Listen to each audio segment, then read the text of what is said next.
good evening, everyone. This is Kyle with Affordable Maintenance Solutions here in Fort Collins, Colorado. And I was out in the garden yesterday on St. Patrick's Day, just having a great time. I looked down, and here's what I saw. Yep, that is the garlic planted last fall, already coming up and looking fantastic. And we have a few potatoes that are also becoming active this time of year.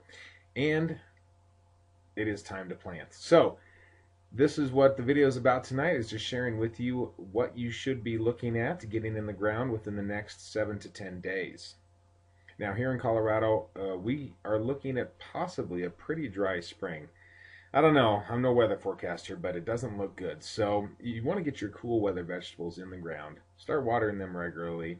And you know, we're up for a lot of snow still and cold weather, but it's not going to hurt them. Most people think that the beginning of gardening season is Mother's Day. Well, here in Colorado, you actually want to get your cool weather vegetables in the ground right after St. Patrick's Day. So, hooray, rejoice, gardeners. It is time to get out there and get your hands dirty. So, here is a quick explanation and some tips on how to get your cool weather vegetables going. Now, you'll see that I took the garden and got some spots tilled up. That's where my peas and beans are going to go here this weekend. I'm going to go ahead and till up some more and get the rows ready for lettuce as well. And this year, as you see, I'm going to try the weed barrier gardening. I made the mounds after I tilled it. I raked it all up in the mounds and rows and covered it with a weed barrier there. And I'm going to cut just little slits and little holes in where I'm going to put the seeds and plants. And hopefully that'll help a little bit with the weed control this year. So anyway, if you look here, it's a great blog site I found. Let me page up so I can give credit where credit is due.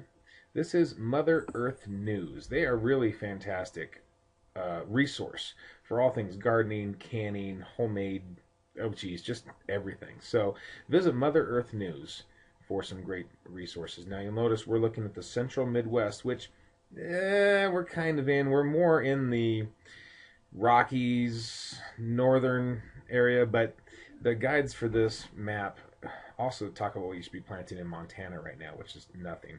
So we're going to use the central Midwest because it's warming up pretty fast here, and it's ready. It's time to get out there, folks.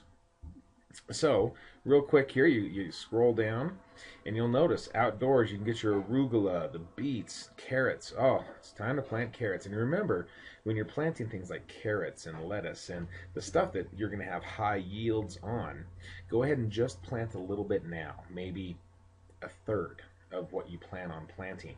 And in a couple weeks, go ahead and plant the other third. A couple weeks after that, the other third. So when you're harvesting, you constantly have an abundant resource, especially on the lettuce. I mean, you can't put 3 rows of lettuce in and expect to eat it all when it comes up. So plant in successive rows, and that way you have a continual harvest all the way up into July.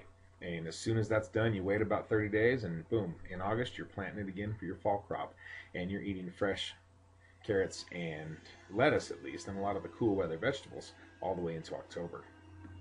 So as you look at this list, as I scroll down, some fava beans, lettuce, pak choy, parsnips, peas, potatoes. Definitely get the potatoes in the ground as soon as you can. Like, what are you doing right now? Just go out and plant your potatoes, like right now.